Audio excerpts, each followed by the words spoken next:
right, welcome to the Iken Say It podcast, episode 2. I'm Carl Iken. I'm here with my brother Brian. How you doing tonight, Brian? I'm doing all right. I'm a little excited to hear what happened with Rodgers today in terms of his contract, so I'm happy.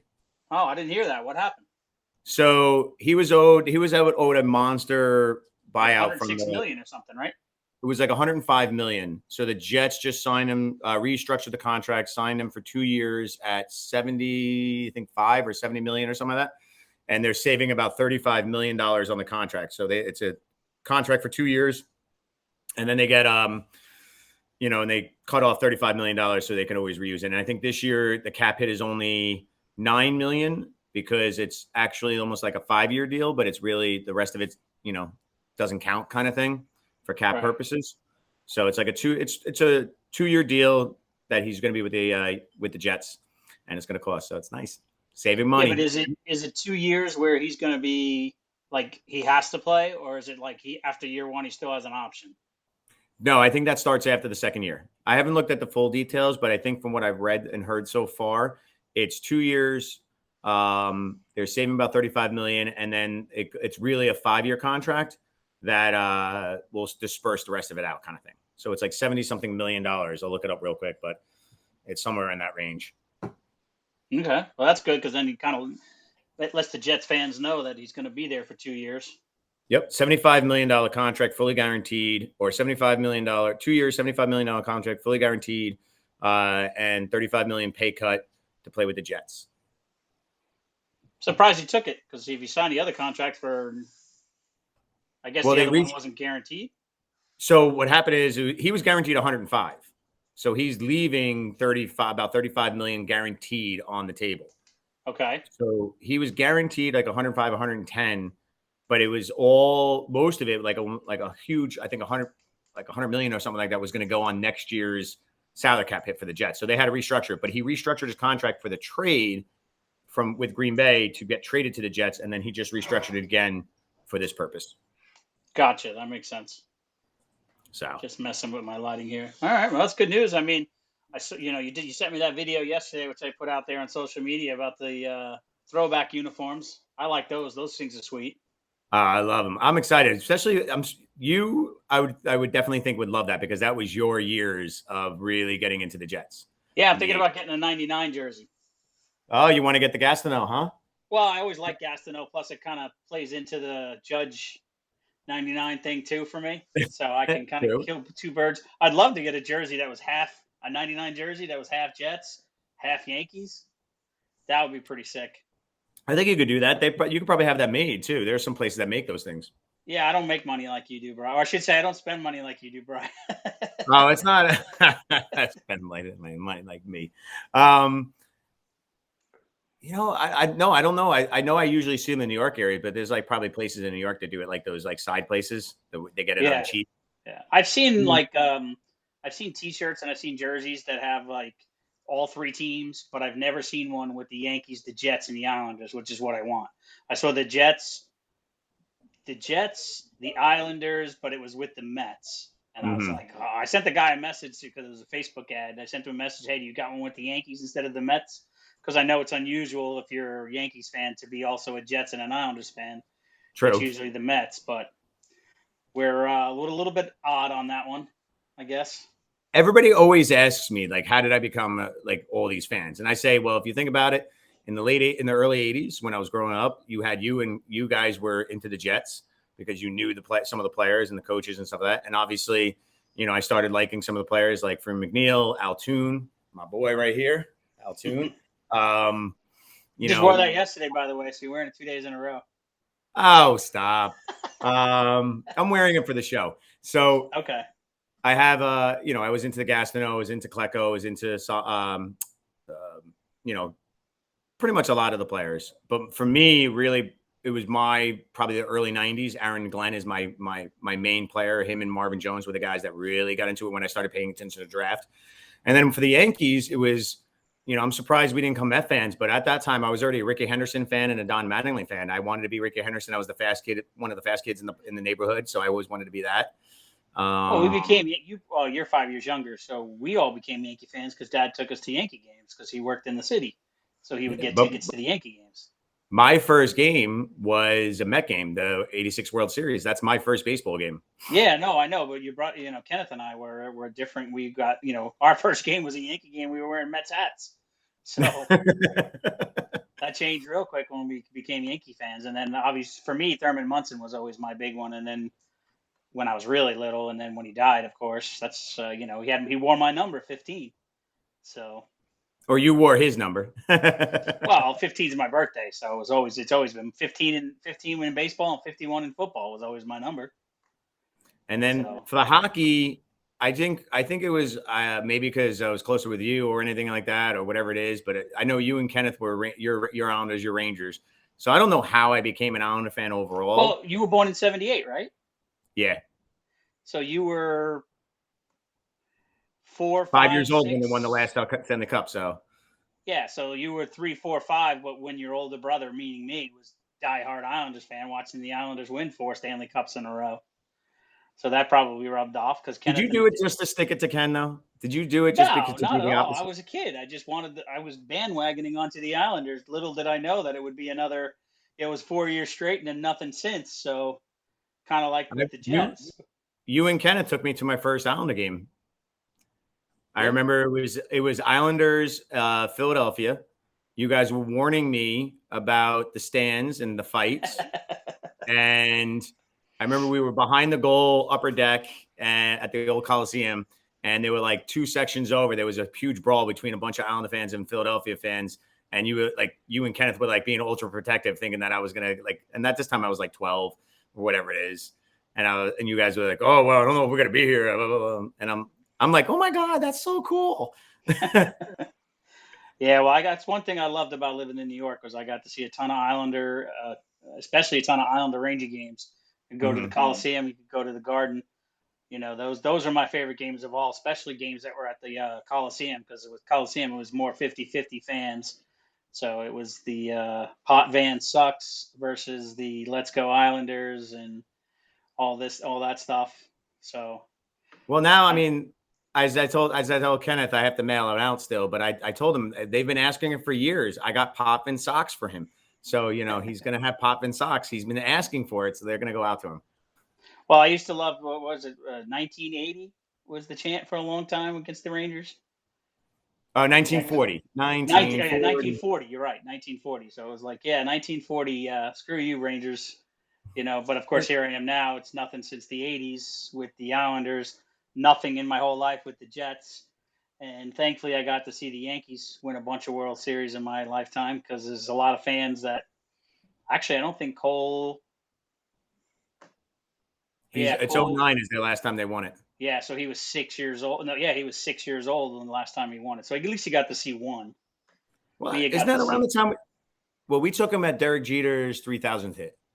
Yeah, That when was you, me, and Kenneth and Cole went was Derek Jeter's was it 5-for-5 game, and he hits the home run for the three three. thousand hit. That Yep. was the one. Yep, absolutely.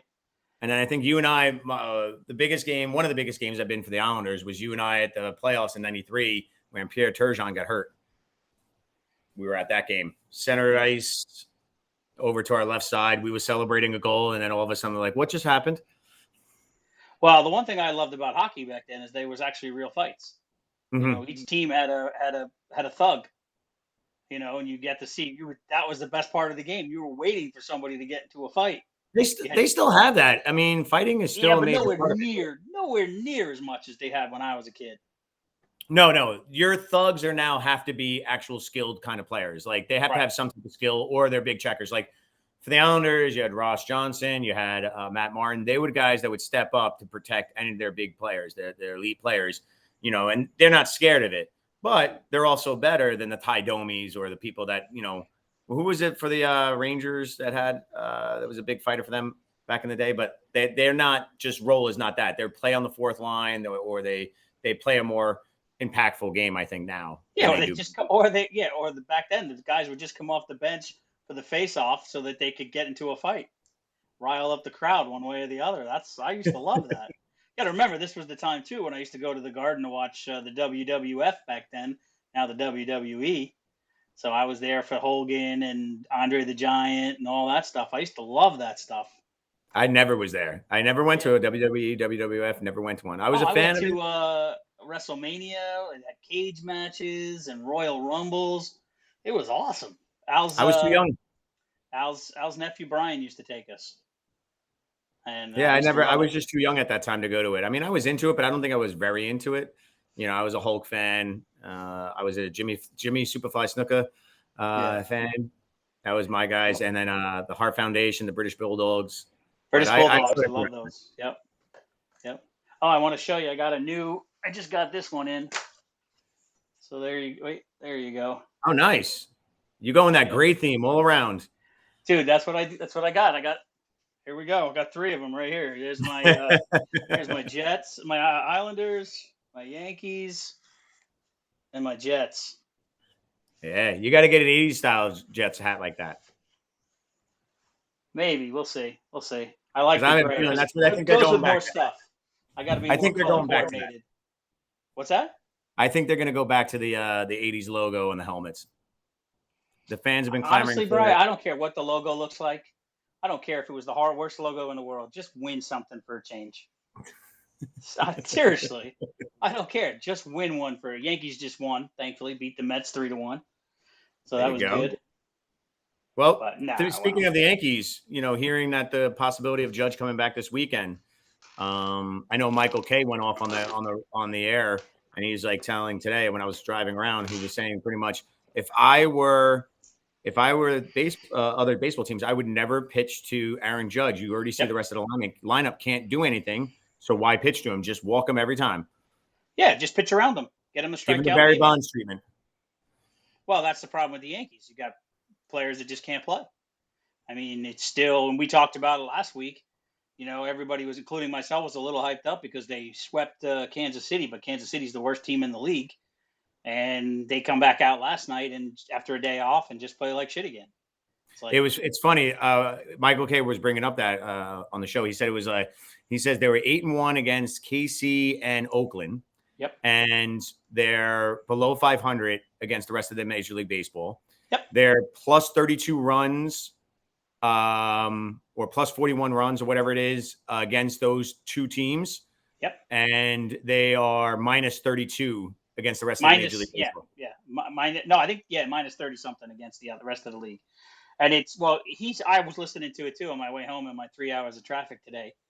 And the biggest problem that I have, is that, I love Michael Kay, but today he was talking about how the Yankees shouldn't be set. Like, he's calling out fans like me who say the Yankees should sell. He says, "No, you're only 2 games out of the playoffs. You guys you got to start doing something. You got to do this. You got to get the players. We don't have a left fielder," and I'm completely against that. I just think he did bring up good points that we're an old team, which is true. You got DJ that's getting old. You got Rizzo. Are they going to ever get back to where they were? Probably not. You got Stanton's contract that you're locked into. People are saying get Ohtani, get Ohtani. Well, how are you going to get Ohtani? Because Stanton's basically a DH. I mean, he can play a little bit of outfield, but he's basically a DH. You can't have two DHs. What is he only going to DH when Ohtani's pitching? So they're locked in there. I honestly believe the Yankees should just trade away. But if or he was talking about Soto, the Yankees should get Soto. I don't Which know. Soto? San What's that? Diego's? Yeah. The one that was Um, traded from Washington to San Diego? yep. San Diego? Yep. Well, that's assuming they're even going to be selling.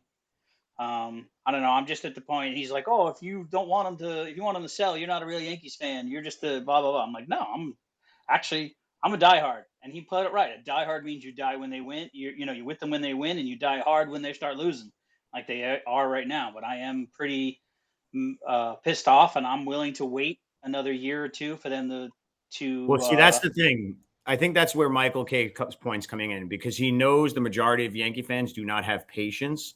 So, like, I think his mindset is if you're going to sell, it's going to be, like you say, a few years before they're going to be relevant again if you're selling off any of your players. So, I think I think his biggest thing about what he considers non-true Yankee fans is the irrationality of some Yankee fans. And I think that's where it comes from him is like where some fans are just so irrational when it comes to the Yankees and what they expect from the Yankees and what they deserve from the Yankees. it's frustrating. You look at the payroll, yeah, but there's a Yankees tax that comes along with coming to the Yankees, like in order to get players to play within the heated market that is the New York market. So I think they've always used to have that. So I agree with you. To me, I would sell off and do a rebuild. But I'm more of a patient guy. Carl, are you able to be patient enough for a couple of years where they might be the bottom feeder of the MLB? Yeah, because I'm only upset now is because we've got all this money out there for these stars, and I'll put that in air quotes over here, air quotes. These stars that aren't playing, they're not living up to their contracts. The But Stanton contract I can almost understand because they've probably figured he's in the bottom 3 years of his contract. They expected him to probably fall off there, but they probably expected him to get a few MVPs and maybe a World Series during that earlier time in his career, and it just doesn't mhm. happen. But you got too many. We're old. Donaldson's gone, thank God. But you got DJ. The problem with selling is you don't really have much to sell unless you're gonna. Well, You really don't. you have one major chip you can sell, and if you're going to do a seller, in my opinion, you have to sell pretty much all your things because you have one player that you just signed a contract with for an extension. That is, if you're selling and rebuilding, and it's going to take you 2 to 3 years, that's the prime of that person's career, pretty much. Do you sell Judge? Yeah. Well, first of all, that's not even an option. There's no way you sign him into that kind of a deal and then put him out there on the market. The Yankee, you talk about irrational Yankee fans. I'm not saying it's a bad idea. I'm just saying it would never happen. But here's my issue: who else do you sell? You have Torres. You could right now he's hot. You could probably sell Torres, but you're not going to sell Rizzo. Maybe somebody will take Rizzo. You're not going to sell DJ, right? I don't You could think package one of them with something, but you're going to have to give it maybe young talent. But the other thing is what about, Cole? I mean, in my opinion, when you talk about sell, you take your hottest commodities or your best commodities and you'll get the most Well, picks you're not or talking sell. You're talking burn down to the ground and start over. that's Uh, me. That's a rebuild. I mean, otherwise you're just putting a band-aid on it. We don't have the well, commodities. I think there's a middle ground between burning it down and and doing a patchwork, which is what they're trying to do now is do patchwork. There's people out there talking about Arenado, who's old. I don't want anybody else old. So the only good thing about Soto is he's young. So you can Mhm. get him. If you get his contract, you'll have him for quite a few years, and he could be there. I think you have Peraza, you have Volpe. But what would There's it going to be cost to growing get? pains. But what would it cost to get you Soto? Are you willing to give up the commodities in the farm system that you may like to get someone that you know is a surefire player? Okay, Have you- let's other than Judge, who in the last 10 years has come up from the minor leagues through the Yankee system and been successful as a Yankee? That's because they mostly traded a lot of them away before they had the Okay, chance. but think about it. Cabrera, they sent him back down to AAA. I don't think he'll be back up. I think he'll be traded at some point. We had what was his name, the redhead guy for a long time, Clint Frazier. Frazier. He came up. He was a bust. To me, Volpe. he's not a true Yankee in terms of the farm system because he mostly was supposed to be a trade where a player would be able to play, and he just never lived up to the possibility when we got him in. I think Well, the trade. true. You got. I think Peraza and Volpe have promise. To me, people are too hard on Volpe this year.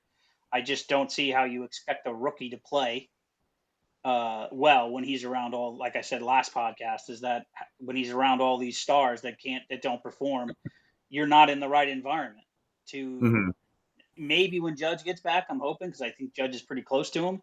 That maybe he'll be able to start coming. I mean, he had a good game tonight. He hit I think it was a single or a double, scored a run, and he Well, walked when's the trade almost. deadline? I think it's August 3rd,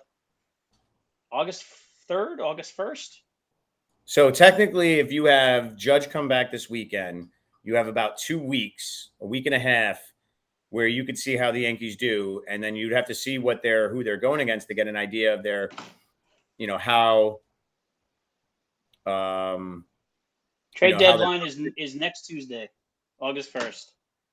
Oh, it's just next Tuesday. Yeah. Okay, so it's too quick. Well, here's the problem, and the thing about the trade deadline is you got so many teams that are in that because of the third wild card. You got so many teams that are within distance that they're all going to wait to the last minute. I'm sure there's conversations happening behind the scenes, but no one's going to pull the trigger on a trade until they see where they are by the weekend. Because I know this is the same thing going on from what I've heard from my friends that are Met fans, that they're having that same thing, but the Mets are in a worse position in terms Yeah, of, much worse. you know, and I think the owner the new guy, Cohen, has to do like a rewrite. And he tried too hard to be the Yankee way, and they just spent stupidly. Well, Signing on on. paper, they have a great team. They just didn't gel. Well, and I also mean, you spent a lot of money on Vogelbach, who's pretty much not a big player, and they spent a decent amount of yeah, money well, on a that guy they was, just yeah, should never well, put. the Yankees said Donaldson was their flop and Vogelbach, whatever his name is, or as what the guy on TikTok calls him, the Italian stallion or whatever he calls him on there is just, yeah, he was just, he's a bust. So, Mm-hmm. I mean, even their big star, what's it, Alfonso, whatever his name is, the big hitter. He took the Yankees deep twice last night, but Pete he's Alonso. having a horrible. Alonso, that's it. He's having a horrible year, horrible season. He knows it too. He was super happy. He got some home runs last night, but I don't know what it Yeah, I is. mean, Something in the water in New York this year. They're just not. Both teams just suck. and it's funny because at the beginning of the year, even when Judge was, I think he was out for a bit in the beginning of the year and then he came back and he was doing well and he was hitting well and he was like home run leader or in that pace for it. And Yep. Alonso was the home run leader, and everybody was saying that, can Pete Alonso beat Judge's record? Like, can he break the record because of the pace he was on? And to see how you don't even hear his name anymore in that kind of discussion, I think that's telling sign for the Mets nation, because Pete Alonso is, to me, is one dimensional a little bit. He's their first baseman, I believe. So it's like, Yep. you know, Oh, he's there to someone. hit home runs. That's why they have Mm-hmm. him. But I mean, it's weird But that's because most you had. baseball now, anyway. Yeah, well, it was weird because you have a lot of the Yankees that started off. LeMahieu started off with like some ridiculous thing like 11 home runs to start the season and then fell off. You had Rizzo that started off, got a bunch of home runs, and he fell off. Mm-hmm. Obviously, Judge getting injured kills him. Stanton never really got going. I think Donaldson hit. everybody The only thing thought. Donaldson did was hit home runs. I think it was funny. I think when Judge went down, the mindset was, if Stan can get in there, he could be that linchpin of fear in the lineup, opening it up for the other players. And when he's not doing it, because he's a streaky guy, it just makes the Yankees much easier to play against. And then you also have the moments where it's not only the hitting not doing well, but the pitching has blowups. Where Herman hasn't done well in the last two games since since his perfect game. So it's Well, he not was doing consistent. horrible before his perfect game. I mean, literally, he has a perfect game where he let up no runs and no hits, and he's still got an ERA above 7. Mm-hmm. So it shows you how he pitched. I mean, I think he had one other game where he pitched well, but other than that, he's just been Well, getting. when they started calling him out for the sticky hands, that's Yep. when his ERA started dropping. That's when he Yeah, but started that having was weeks. That was months ago, correct. and And since then, he hasn't had I look at that as a real he drop had off. his Like, perfect game since then, though. He did pitch his perfect game since then. correct. But I'm saying that's the one highlight in that period of time. Yeah, well. What's happening now is Nestor Cortez is supposed to be coming back in the beginning of August. That's when he's allowed to come off the IL. He can't come in, and then they're going to have a decision to make. Is it going to be Schmidt or is it going to be Herman who's going to be moved out of the rotation? Because Boone has already said they're not going to go to 6 pitcher rotation. So more than likely it would be Herman. It makes no sense. Schmidt got off to a slow start, but he's been very consistent lately. His Achilles heel is lefty hitters hit him pretty well. I mean, again, even against Kansas City, Michael Kay actually talked about this today. They pulled him out with like under 60 pitches because they was third time through the order or something, and he was going to hit a bunch of a close game, and a bunch of lefty hitters were coming up. So, Who's but this? Schmidt, Clark Schmidt, Okay. he's so he'll probably end up being the 5th guy in the rotation.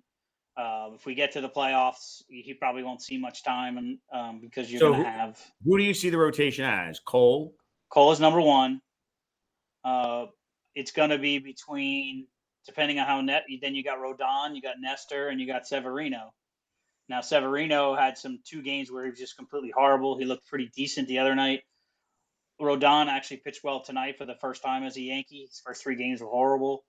Hopefully And it's a Nestor can home come game, back so and that's good for him, though.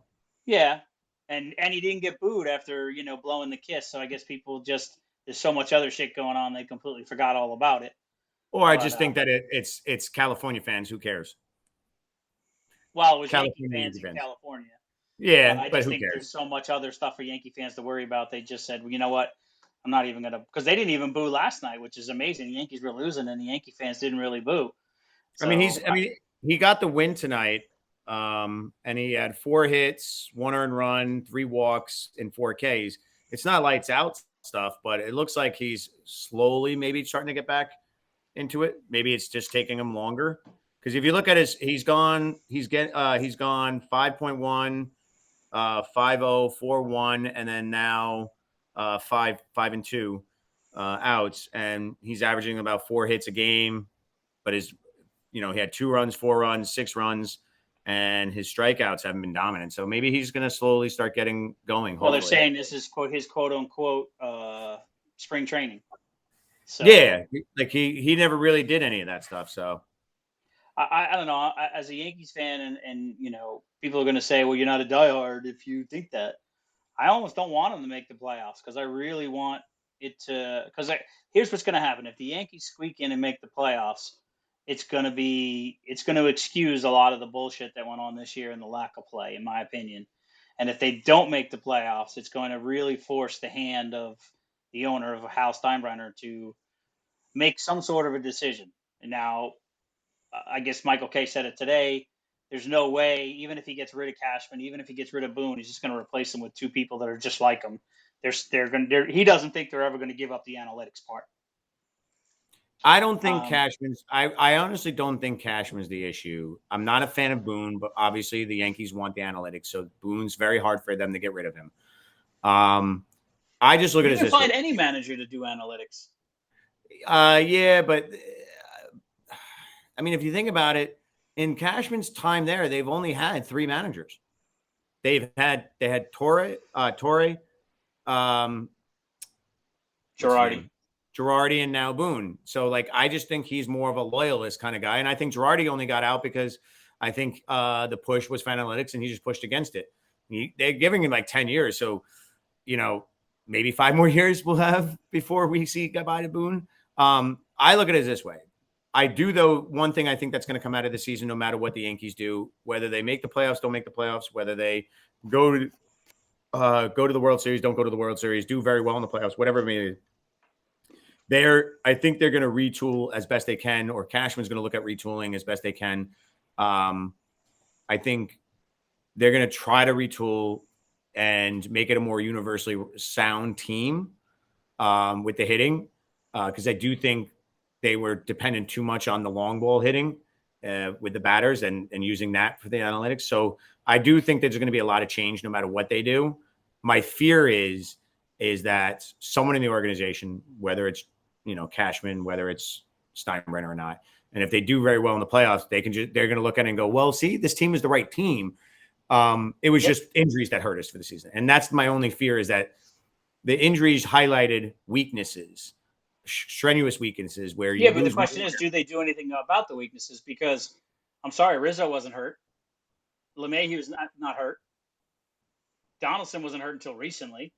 Yeah, Well, but I guess you guys, I guess everybody bring. I understand. I don't know what it is, but I never saw those 3 guys as cogs in the Yankee machine. how I could they saw them not as, be? You brought Rizzo over here to play solid first base and hit home runs. I mean, he's but got one home run in 40 something games. how many years is this contract? I think he's got two more on it.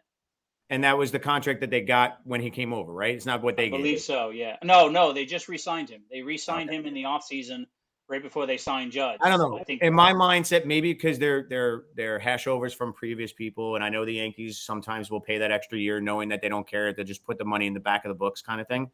Um, I don't know. I just never. Everybody brings up those 3 names, and I'm more worried about what's going on with Gleyber Torres. I'm more worried about the youth. I'm more worried about the pitching. I'm more worried about like Judge Stan, because I see him as a cog, and that's what bothers me about him. I don't know. My mindset doesn't see Donaldson, Rizzo, or LeMahieu as cogs of this machine. They just look like, like when I look at Charlie Hayes, when I look at the '96 team, or when I look at, you know, Wade Boggs, people that are just there for a period of yeah, time. I could see that with Rizzo maybe, but LeMahieu and the fans, including myself, wanted the Yankees to re-sign him. What we loved about LeMahieu was he was consistent. He would get Mm-hmm. on base, he would move guys around, he would get RBIs. And for whatever reasons, he hurt his toe. So last season was a bust, and then he hasn't recovered since the end of last season.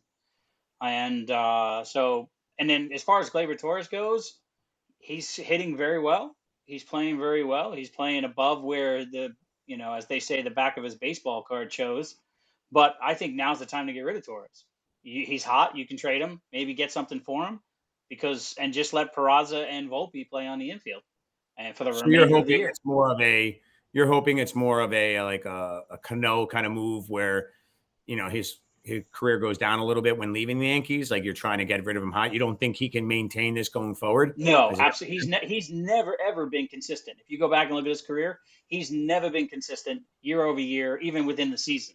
He just happens to be in a hot streak now. Some team is going to want him with his bat right now, and I think it's you got to strike while the iron's hot, and you got to sell him.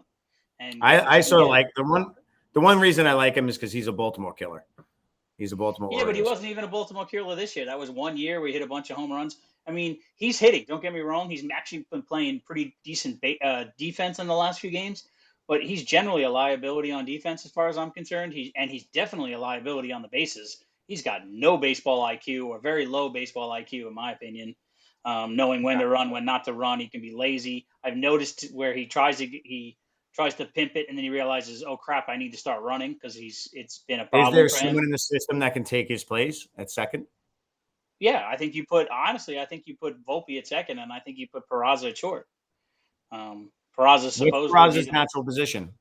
shortstop. Volpe and Peraza the shortstops, and actually Peraza is rated higher as a shortstop. So I think you put the two of them, and then the Yankees just need to find a third baseman and a left fielder. I think you So what re-sign would you Bader trade? next year. What would you trade Gleyber Torres for then? If you I think actually if you keep the I wouldn't interiors, Volpe, Peraza. I wouldn't mind if the Yankees got rid of Torres and got Soto. Um, but I don't know. That's a hard thing because there's so many issues with the Yankees this year. Let me just take a look at And something real Soto's quick. primary position is outfield, right? That's what I think. I wasn't sure. I'm like, uh, which would be a great addition. Yeah, left fielder. Well, they need a So left I think fielder. I think you trade Torres. See if you can trade Torres for Soto. Maybe even a prospect or two to get Soto. Put him in left field. Put Peraza at second. Put Peraza at short. Volpe at second.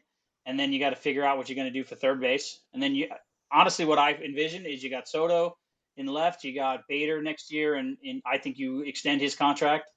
Um, and then I you like and Bader. I just like you Bader because he looks like he wants to play here. He's like a diehard. He's a Yankee fan, so I want him to stay.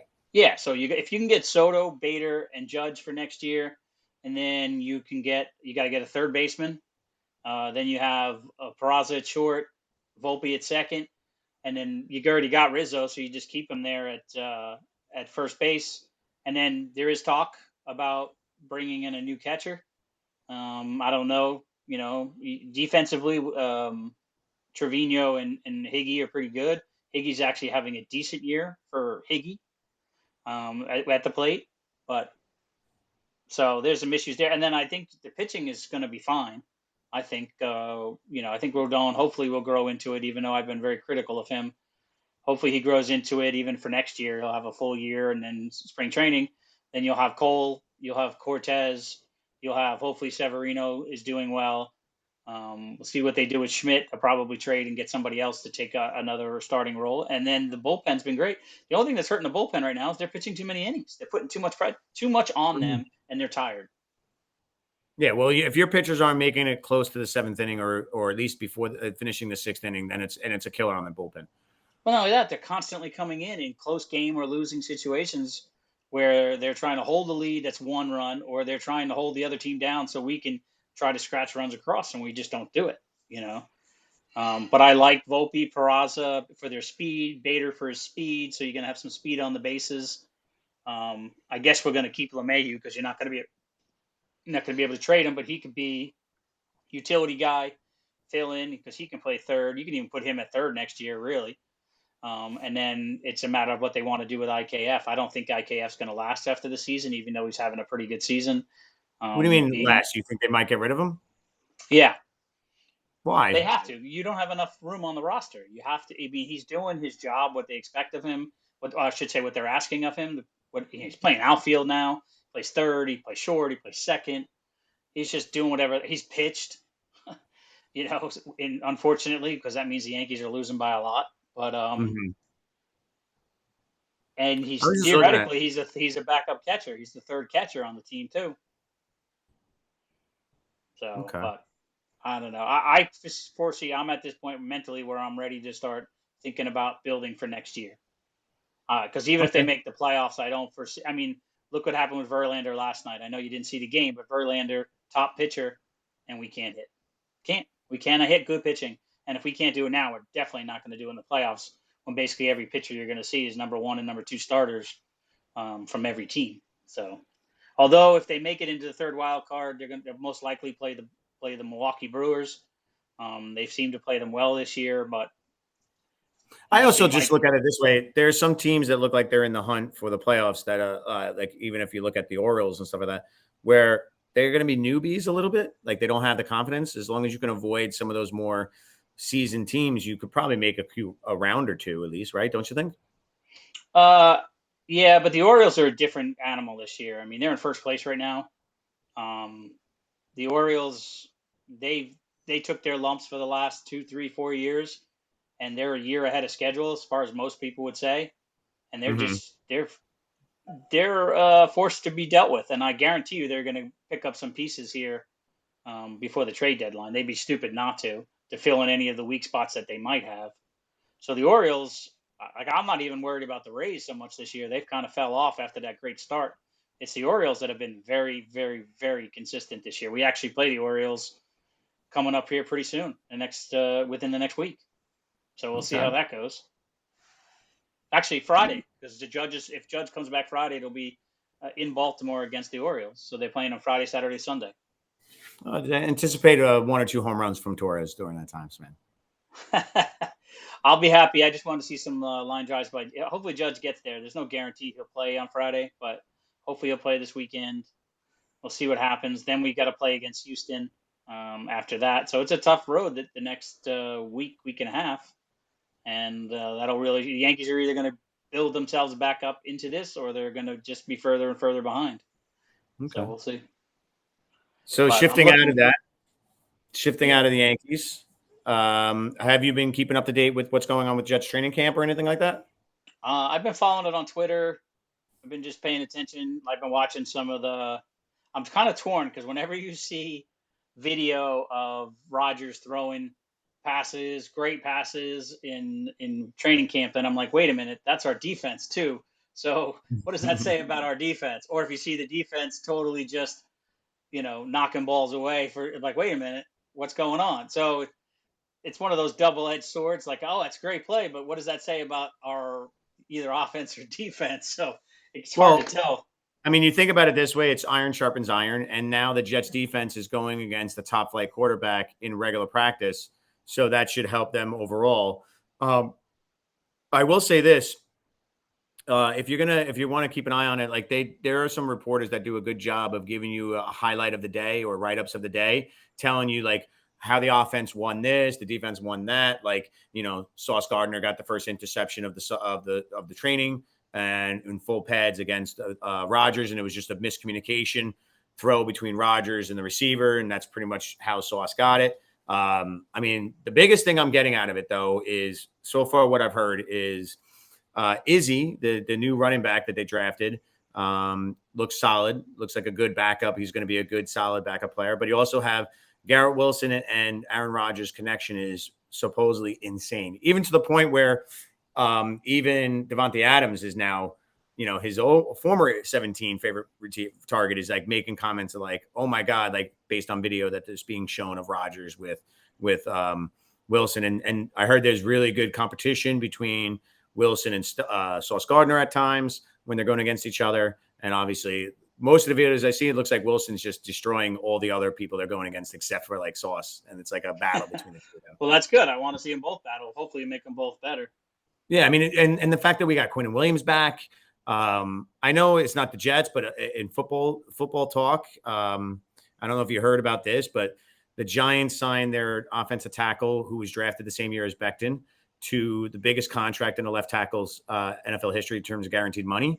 The day after they signed Saquon Barkley to pretty much what would have been the franchise tag if he would have signed the franchise tag. And so the Giants have spent big money on their quarterback, their defensive tackle, and now their left tackle, and said to their running back, who is legitimately their best player, yeah, we're just going to keep you for a year, and that's it. We're not going to sign you to a long-term contract. It really does tell you how much the NFL views running backs.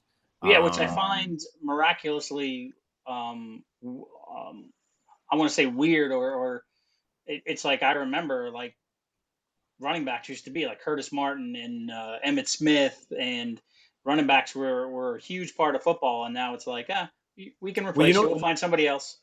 And in reality it's fairly true. If you think about it, in my mind, there are only maybe 3 or 4 running backs that are legit running backs that could carry a team on their own. And even they have some players that will take up time on them. You have Derrick Henry, you have Christian McCaffrey, who's the utility of all utility running backs. And then I might put someone like Dalvin Cook in terms of yardage and everything else, maybe Kamara. But even those running backs had significant secondary running backs, like where teams are saying, like, I'm not going to pay this high amount of money. I can get similar production from these 2 running backs or this one running back that replaces you. So really there is a devalue of the running back position. Not like when we grew up where, you spent most of your money on high price running backs. More than like the quarterback is the high price. You can't win without a quarterback, and teams are showing they can win without running backs. Like you don't need the top 5 running back or a top 10 running back to be a Super Bowl contender. You do need a top 5, top 10 quarterback to be a Super Bowl contender. You do need a top 5, top 10 tackle to be your Super Bowl contender. You do need some quality top defenders, whether it's a defensive lineman or interior or edge rusher. So the big monies, running backs don't get it anymore. I mean, I still think you can win, though, and I think it's been lost. I think if you have a strong, like, it's shift to where offenses win Super Bowls, where it used to be defense wins games.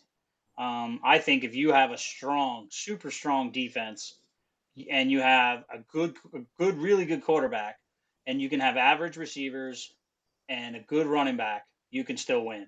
It's just I don't think the game wants it. It's not as exciting when they run the ball as much, and I think that's why. I think it's a lot of it is the excitement of the game and more fast pace, and they want to throw the ball more. Well, I'd like to see running backs come back. It's just, but you also, I mean, we're never going to have the bruising running backs. You need a diverse running back that can play a wide receiver kind of role. I look at it as this way. If you look at, I'm trying to think of all the Super Bowl contenders over the last number of years. You go to Tampa Bay, they didn't have a running back really. You go to KC, they don't have a running back. You go to LA Rams, they didn't really have a running back because theirs was partially hurt, and that kind of thing. So it really is, you're winning Super Bowls without the super stud running back. So unfortunately, that's just the way the NFL is turning right now. And the big key is if you can get at least a top flight receiver to pair up with your quarterback, who is a top flight quarterback, and you have that duel, and then, or you could be like KC that got rid of their number 1 receiver, probably one of the top 3 in the NFL, but they have the best tight end who's super, and Kelsey, super consistent, big plays, touchdowns, and everything else. And they have the best quarterback, obviously, in NFL history. Probably he's probably going to end up being that. Physically, you think he's going to be the best quarterback in NFL history? He is right now. He is in my opinion, it's the old debate. Brady has the Super Bowls, but to me, Mahomes has everything. He has now 2 Super Bowls. He has 2 Super Bowls in almost the same amount of time as Brady had, maybe 2 or 3.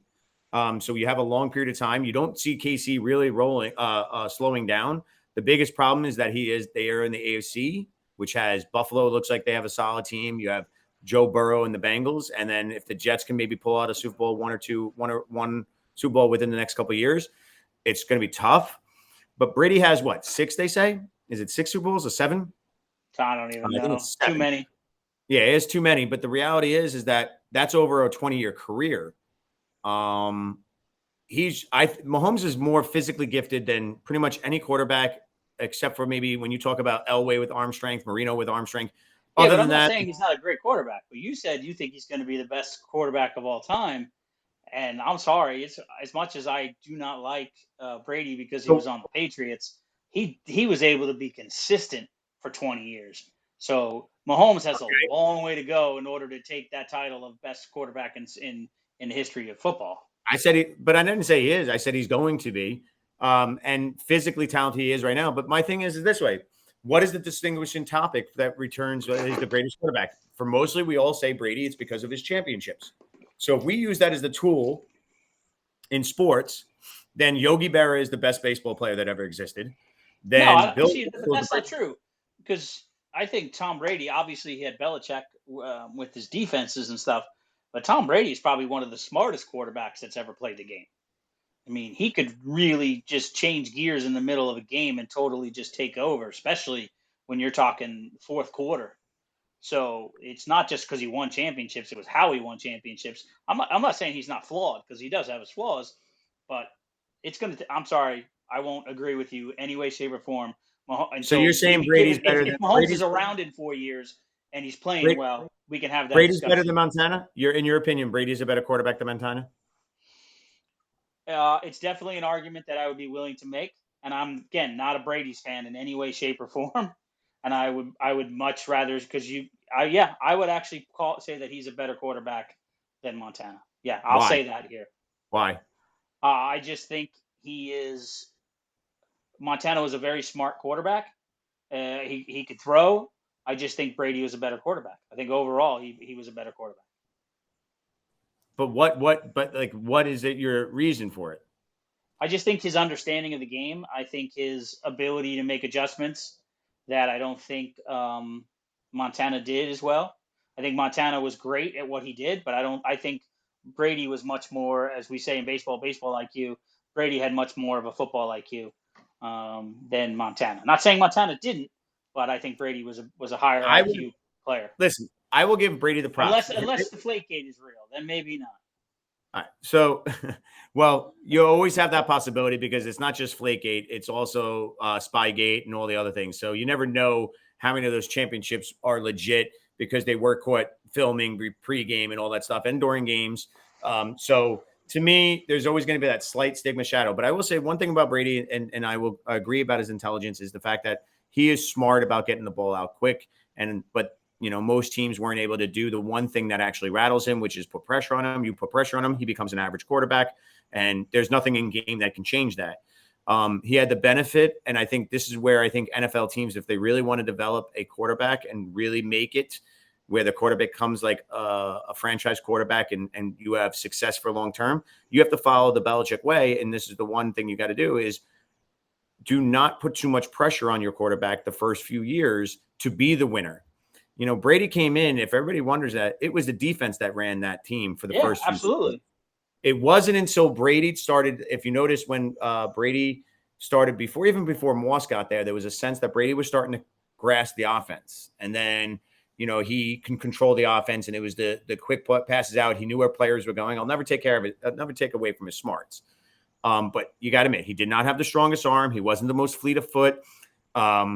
You're bringing up decision making. Part of that is coaching early on in his career. Obviously, towards the end of his career as a senior veteran, some people would say Aaron Rodgers is the best quarterback compared to Brady. The only thing that hurts him is he doesn't have championships. I have no idea to say whether that's true or not because championships do have a major factor. But if you think about it, Well, I think let it's me put it to you this way: good. to if Brady was put on any other team, and even let's say he played for the Patriots, got better at the offense, blah, blah blah, and was put on another team, I do not think he would have been as successful as he was. But because I do think the Belichick defense helped. But then again, look what he did with Tampa. He went there 1 year, won a Super Bowl. You know what I Went there. mean? It It's took like, 2 years to get the Super Bowl. Well, he won. He went there 2 years and won one Super Bowl. Yes. yeah. So I mean, that's partly, obviously he was an older quarterback at that point and much more seasoned. But I don't know if by his fourth year or fifth year, if he was put on another team, if he would have been as revered as he is now. But you can say that about a lot of guys that are talked about in certain situations, certain receivers. If they weren't like if Gronk didn't play with Brady, I don't know if Gronk would have the status that he Let's has just stick now. with quarterbacks. Let me ask you a question. if Montana goes to another team, does Montana still produce the numbers that he put up? I think he'll produce close. Peyton Manning. I'm torn on Peyton Manning. I think he was a good quarterback in the conversation as a great quarterback. I mean, he did go over to Denver and do well in Denver. So I don't know. He's a tough one for me, just like his brother. Well, brother's different. I don't think his brother's anywhere near as talented as no, I think he just got lucky in a team that surrounded him. Eli definitely got lucky in the team that he had around him. Mm-hmm. So, but you could say, I could pick any player that's in the Hall of Fame, except for maybe a few, and you put them on other teams, and they might not be the Hall of Famers that they are. So well, man, it's all about. Let's go through some of the list that we grew up as being Marino. Never won a Super Bowl. I think Marino. Most people don't even know who the players that played with him ever were. Yeah, but he did because that's because the lineman. Well, for Marino, it was his offensive line that protected him as much as they could. I don't think Marino's in the conversation if he's playing on another team. Okay. And it's not because I hate the Dolphins. So let me ask you a question. So Peyton Manning, who ended up on a team that had the worst record in the NFL because he was the number one pick. He goes into the team. You're not sure whether or not his stats would match up. Where I would say if he went on a horrible team, proving that he was that team pretty much forever, and receivers changed. Yeah, but they built around him after he got there. So, I mean, they get some pieces.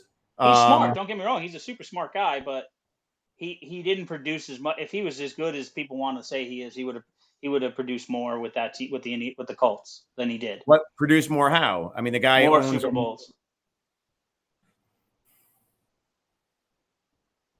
So you're, in essence, the only thing that separates Brady from Peyton is the Super Bowls in your mind. Yeah. But yet, most people would say that. Forget the fact that he won 6. How many did he lose? So how many did he make it to overall? That's an accomplishment in itself. I mean, if you can look at it, it could be weak conference, it could be weak division. I mean, he had a weak division. There was nobody in the AFC East that could really compete against him except for maybe. True, but he still had to make it through the divisional series and get to the. He still had to make it to the Super Bowl, and he proved that he got through whoever he needed to get through, and he got through, and he won enough. That's the biggest game of the year, playing against what's supposed to be the best team from the NFC, and he won it quite often. So, I mean, trust me, I'm sitting here throwing up in my mouth giving him praise, but I got to give due where it's, give him his due because, I don't know. I mean, Peyton Manning, as far as I'm concerned, is bottom of the barrel as far as great quarterbacks. So if you ranked all the great quarterbacks, he's at the bottom in my eyes. He's Peyton Manning, not in the bottom of quarterbacks, bottom of the big list of great quarterbacks. So you'd put him below Elway, Marino. I wouldn't put him. I'd probably put Marino below him. I'd probably put Elway above him. His really, you put Elway above Peyton Manning. Yep. Why? I don't know. That's what I think. That's my gut. I can't really articulate why. But if you're asking me for my opinion, you start articulating these things. You got to start articulating like you do with the. No, I don't need to. No. Let somebody else come out here and stitch this or whatever and bash me a little bit. But that's my thing. I mean, let's see. Dallas. Who is Dallas's quarterback? Troy Aikman. Troy Aikman. I think he's below Peyton Manning. I think he's below Marino. But that's just my, I'll piss off some Dallas fans. Troy Aikman is actually not that great of a quarterback overall if you look at it. No, I know, but people like to give him props, and he doesn't deserve it, in my opinion. He was just happened to have a phenomenal wide receiver crew, and he had Emmitt Smith, and he had a lot going on around him. That pretty much widely considered one of the best offensive lines in NFL history. Yeah, so I don't To know. I'm just me, kind of. Brady is going to, as of right now, is the best quarterback in NFL history. I think most people would agree. The majority would say yes. I'm just my mentality is that I'm trying to look it up as we're speaking about it. So if you notice me pausing a little bit here and there, I'm just trying to see how many. So really quick, it was 2002 Super Bowl, which is the 2001 season. That was Brady's first one. So Brady won one, two, three, four, three in his first 4 years. 5, 6, 7, 8, 9, 10. Wait, let me say that. 1, 2, 3, 4, 2, 3, 4, 5. And then win again for until another like 8 years later. So he Okay. won three in his first 4 years. Okay. First 4 years. And he didn't go to the Super Bowl in, it was his first year, Tampa Bay, and then Oakland made it the following year. Then it was New England versus Carolina, New England versus Philadelphia. KC has won 2 Super Bowls in 4 years with Mahomes. With Okay. Mahomes losing one, he made three but lost one.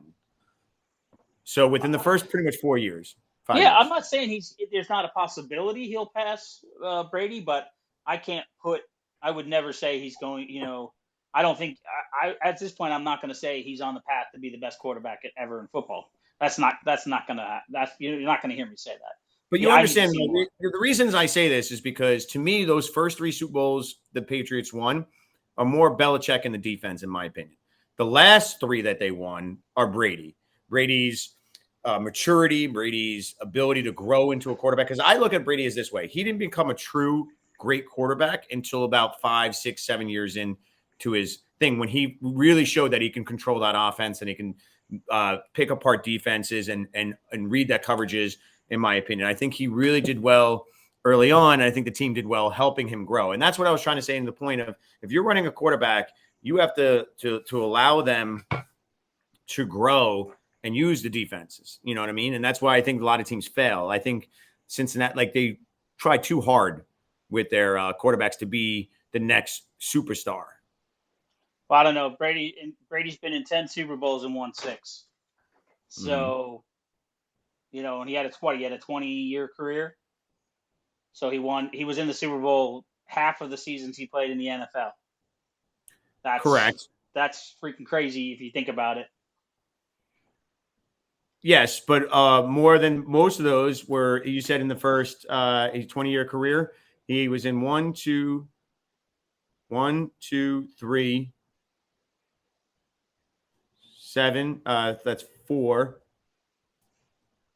In his first 10 years, he was in five of them. And he lost to the Giants, four of them. And he lost to the Giants and he won against Philadelphia, Carolina. So in first 10 season, he was in 4 Super Bowls. And that means you look at the back end when they became more dominant. I mean, it felt like they were winning every year. They won in 2015, 2015, 2017, 2019, and then he won again 2 years later in Tampa Bay.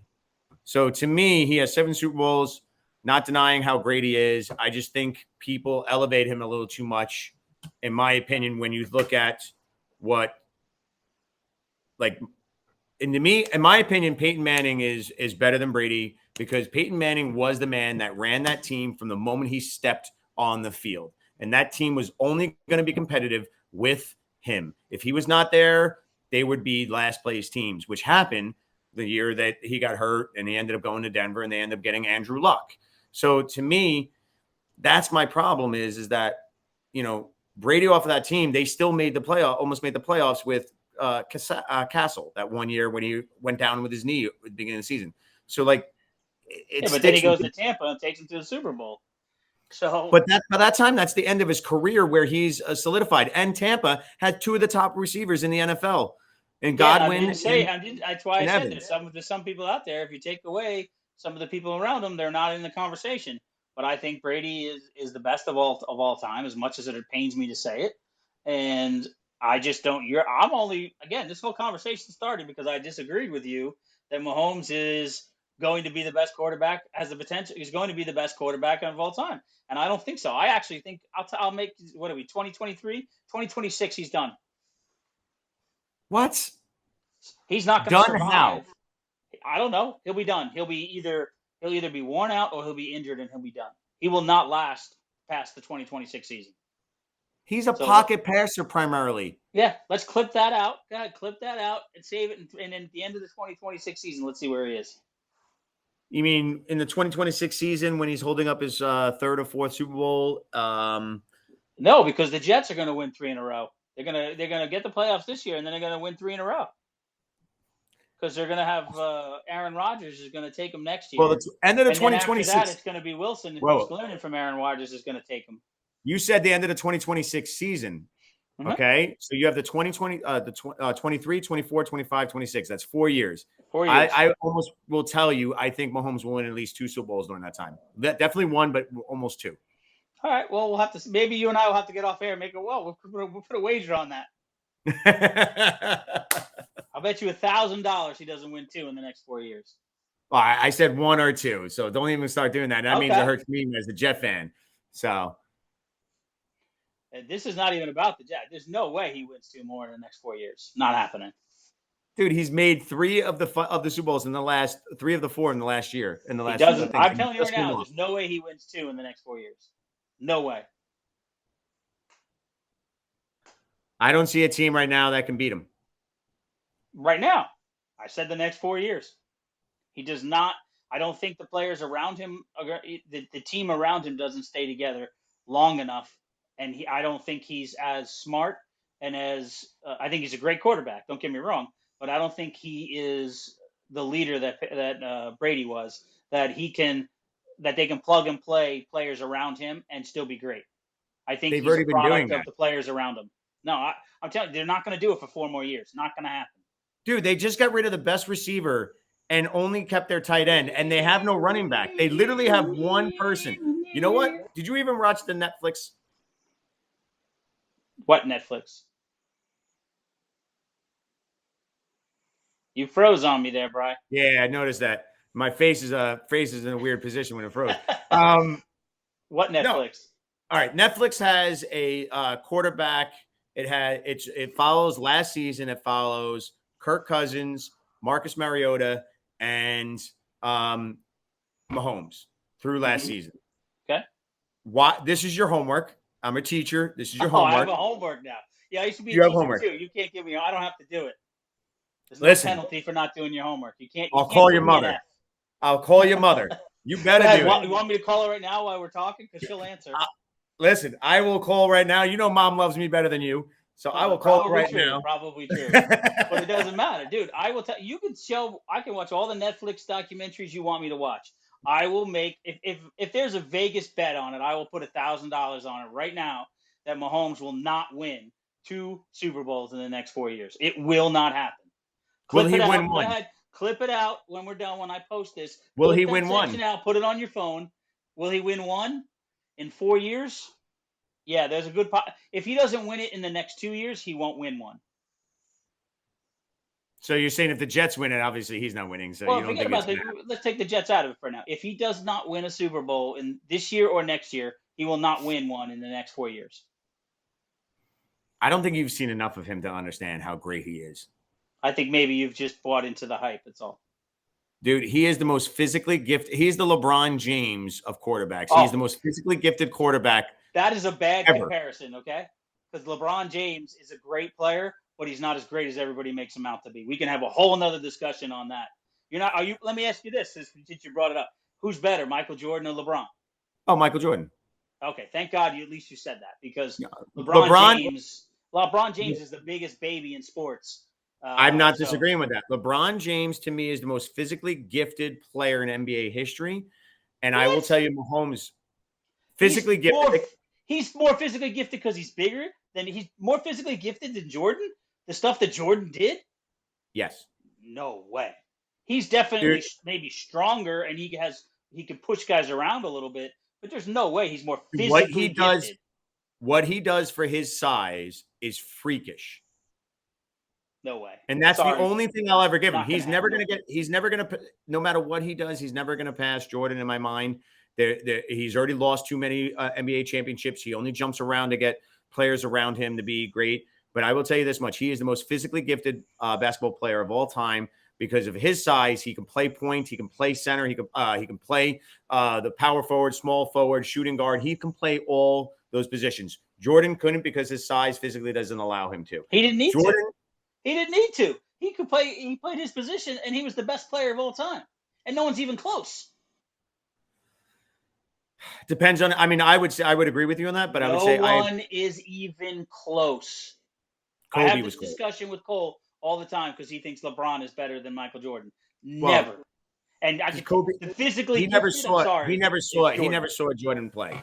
But I will say this one: the closest one I've ever seen to Jordan would probably be Kobe, with the killer instinct. The just he just even looked and played very similar to Jordan. But I mean, if he never played baseball for that year, he might Well, have won 8 titles in a row. Who's that? Jordan, he might have won Yeah. 8 titles in a row. Well, you know the conspiracy theory by why he went to play baseball, right?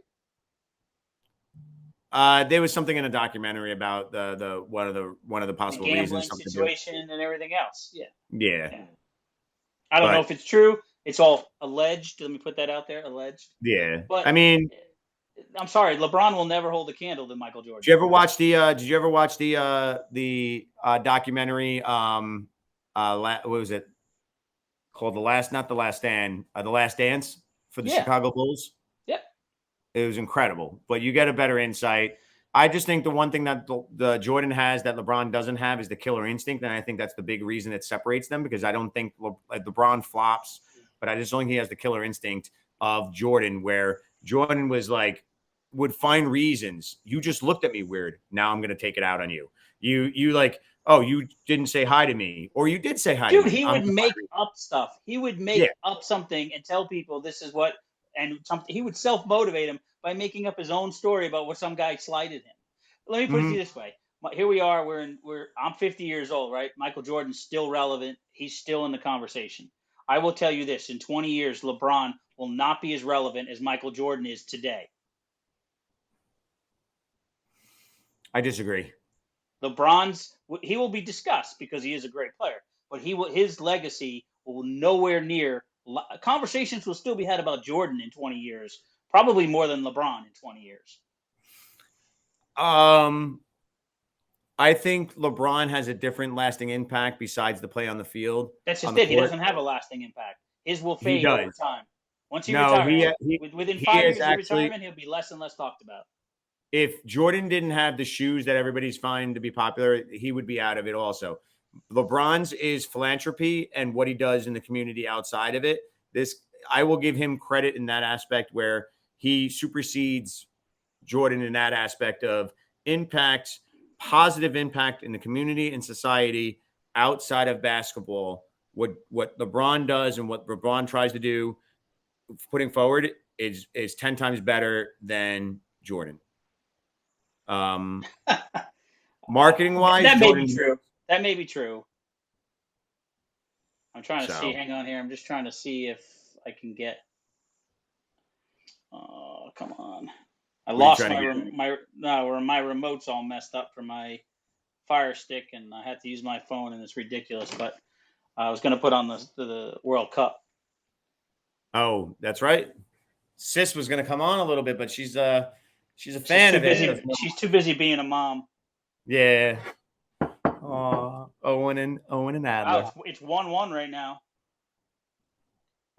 They're in the 80th minute, and it's 1-1. Who are they playing? Netherlands. Okay. So, all right. But anyway, back to we could have this discussion. Here's the two things you'll never get me to agree on at this point in time is that Mahomes will be the best quarterback in football, and that LeBron James is a much more physically gifted athlete in basketball than Michael Jordan. I'll never agree with you on those. And actually, we're having a disagreement without yelling at each other, which is rare. So that's good. I think we're being a little PG based on our normal conversations when it comes to this, because I would be screaming. If we were sitting in a car, we'd be screaming at each other again. Maybe I really politics. Maybe because it's not politics.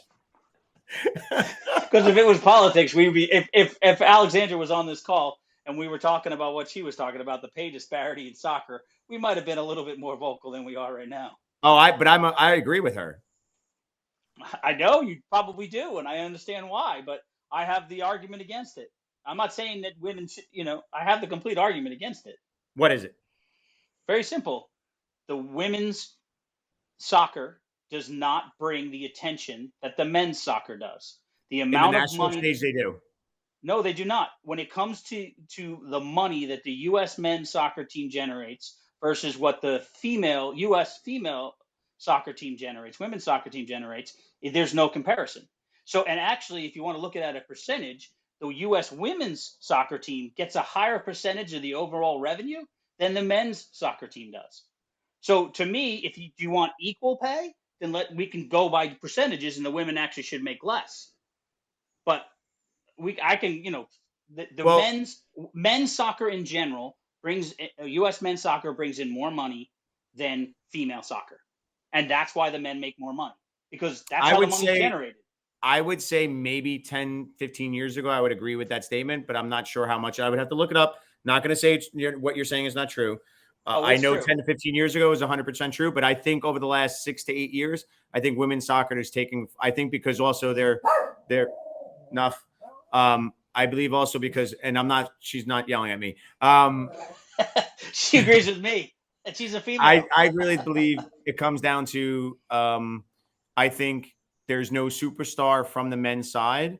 I think when Landon Donovan was on the men's side, I think they had that kind of person they can lean on as the face of it. And I think the 96 World Cup, was it 96 World Cup when it was in the US, and you had, forgot his name in the goaltender, but the team did really well comparatively when they're on US soil. That made them have that disparity for a bit. But I think it's now turned to where the women have it. Well, here's the thing. You're right. There is more stars or more well-known on the women's side. But here's the issue. In general, and again, this is a complete generalization, women watch sports less than men. So men will watch pretty much any sports that's on. So when the men's soccer comes on, more men will watch than when the women's soccer comes on. That's why the men's soccer generates more income. U.S. men's soccer generates more income than the U.S. women's This soccer. is the question I have for you, and this is something we'd have to do the research to find out, and when Alex gets here, we can have that discussion. If we take away from soccer, because that's where most people talk about it, and you look at all Olympic sports that have a male-female component in terms of their salaries from the U.S. national team and however they get paid. All right. If we go to something like gymnastics, where the women are the more popular, dominant force, do they get paid more than the males? And that's something I hope they do. I don't know that answer, and they should, because they generate much. Gymnastics, I don't think of men in gymnastics. That's just not how I think. When I think of gymnastics, I think of the super athletes, women that do it. I don't think of the men. And so the women absolutely should get paid more, because I guarantee you they draw more. The issue is going to be is gymnastics as a whole doesn't draw a huge crowd other than in the Olympics.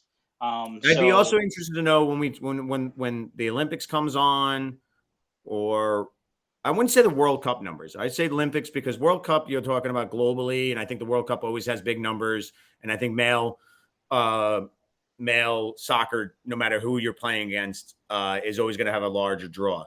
I'm interested in seeing in Olympic soccer who has more draw televisionized in the U.S. Is it the women's team or the men's team for the national team when they play in the not the World Cup, in the U.S. Olympics? That's a great question, and I'd be interested. I'm going to bet that the men's soccer gets more, only because more men watch sports. Because I personally think I'd probably check out the women's soccer more, just because of the fact that those names are more in the forefront of my mind, because they're more out there. They have their own ads when you're talking about Alex Morgan or Rapone or anybody. They're more out there, so maybe that's why I know they're like them as not characters, but you know what I mean. Yeah. No, they're more of the stars of the sport. I get that. I know the female stars. I don't know any of the men's stars, but I don't. Me neither. But I do know that, unfortunately for the women, the men's soccer in general draws more attention than the women's. Same thing happens with the NBA and the WNBA. I agree with this when it comes down to people saying, well, the WNBA play. First off, it's TV revenue and it's already being supplemented by the NBA. It's TV revenue and ticket sales. You want them Well, the to get paid WNBA for it? is I don't know if you've ever watched a game, but I'm going to throw this out there as much even if somebody gives me backlash. The WNBA is unwatchable. I mean, I can go watch high school games that have more excitement than some of the WNBA games. I'm not saying there's not talent in the WNBA, but overall, watching a I would not waste my time watching a WNBA game. I don't even waste my time watching an NBA game at this point, but I would definitely not waste my time watching a WNBA. And it's not women versus men; it's the product that they put out, and it's not a good product, in See, my opinion. I would say this: if you're a purist basketball player, WNBA is probably better for you because it's not the slam dunks and all the showboating. It's literally proper Well, shooting that's form. why I'd rather watch college. I'd rather watch men's college basketball. Depends on what programs you're watching. It's not always the proper basketball either. Now If I you're don't watching, remember her name, but there's that one female college athlete that was just unbelievable in the women's March Madness. I forget her name, but she was phenomenal. I purposely turned on games for when she was shooting to see how many which threes she was one going to though? shoot. This is the question: which one? Because we might get into something that might be. I don't. I guess I don't remember her name. Do you see? I don't want to say this. What are you talking about? The white woman or the black one? The white one.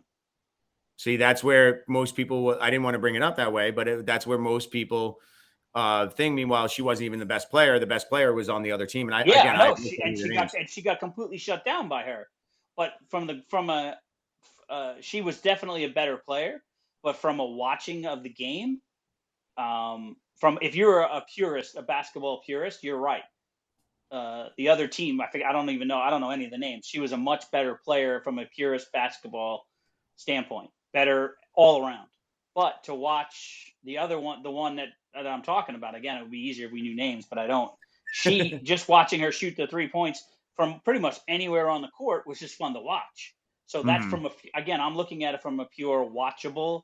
Is it worth my attention? And that was something that was worth my attention. I'm not a purist when it comes to basketball. I don't really care about basketball in general. I mean, I was a Knicks fan when I was younger, but I really haven't followed basketball much at all. But just from turn something on, and as the average person, I'm gonna watch that game because it's like, oh my god, she hit another one. Oh my god, she hit another. She's shooting it from where? So because Mm-hmm. I'm not a purist, I'm not a basketball fan.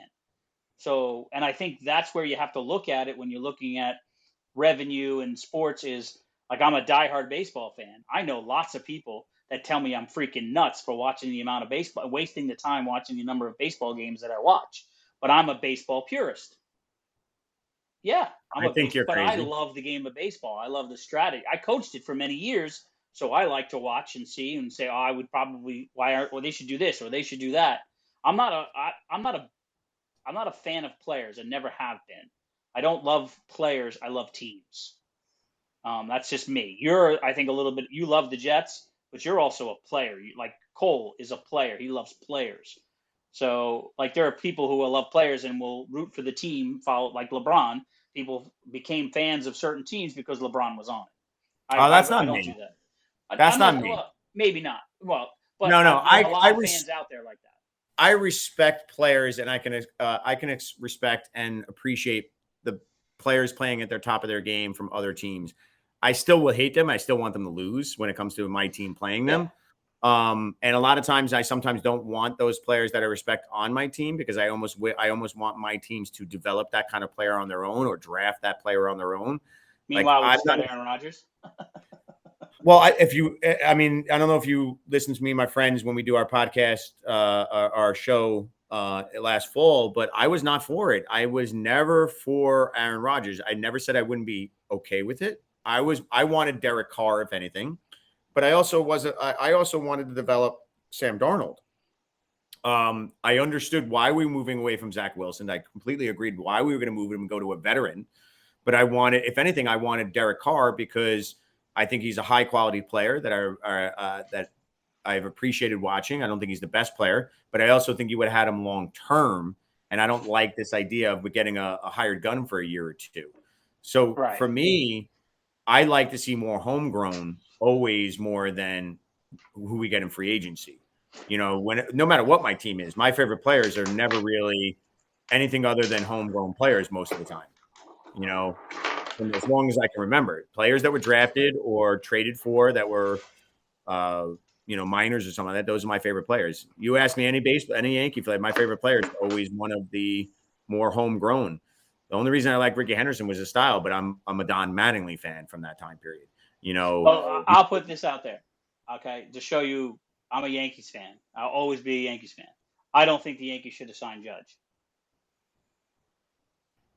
I'll really. tell you that. That's where when it came down to it, for the amount of money that they were going to sign him, I don't think it was a smart decision.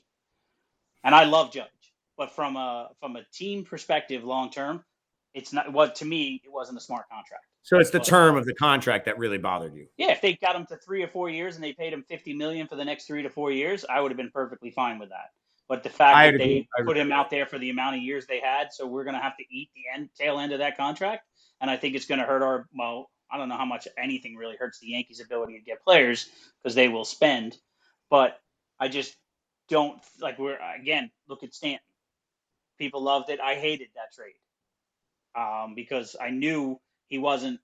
He's not. He's a home run hitter. That's what he is. He's great in the playoffs too. But in the end, for the money and the long term and what you're going to have to sacrifice to keep him, and I think we're going to be, especially now with the toe injury, who knows how much that's going to affect his longevity in his career because toes are a real pain in the ass. He's pretty much halfway through that original contract he signed with Miami.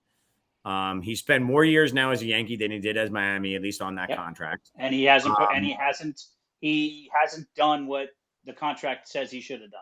He's played well in the playoffs, but he hasn't produced the way he should. I think he has 5 years after this contract. After this year, after this season, he has 5 years left. I thought I heard 3 today. Well, he becomes an unrestricted free agent in 2029. Okay.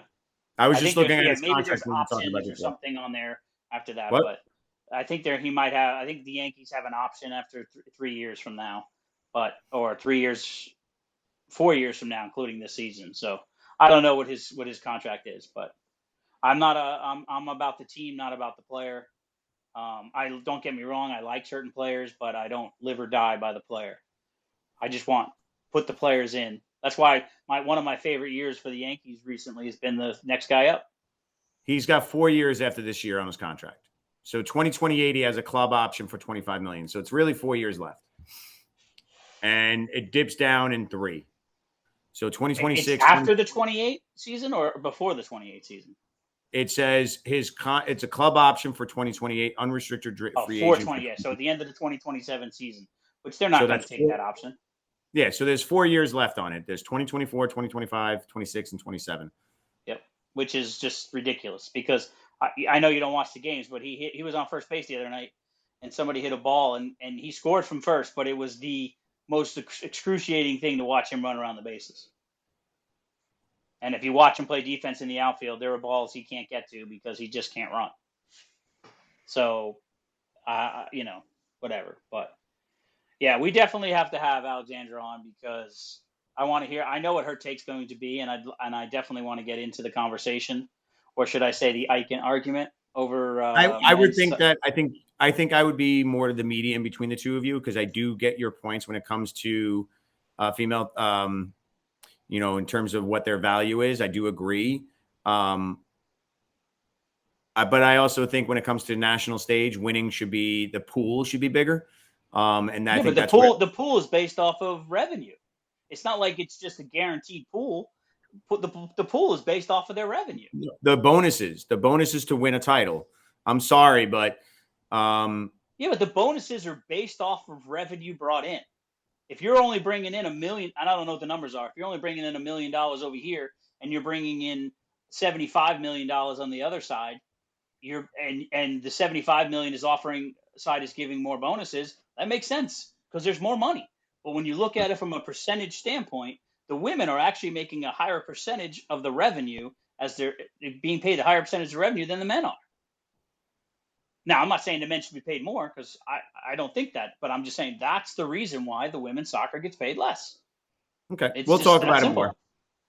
We'll talk about it more. We'll see if we can get Alex on here, and we'll see. Well, when she sees this clip, I'm sure she's going to be I wanna rip my brother Carl a new one. So yeah, this will be her motivation to come on here and be like, "Fuck you, Carl."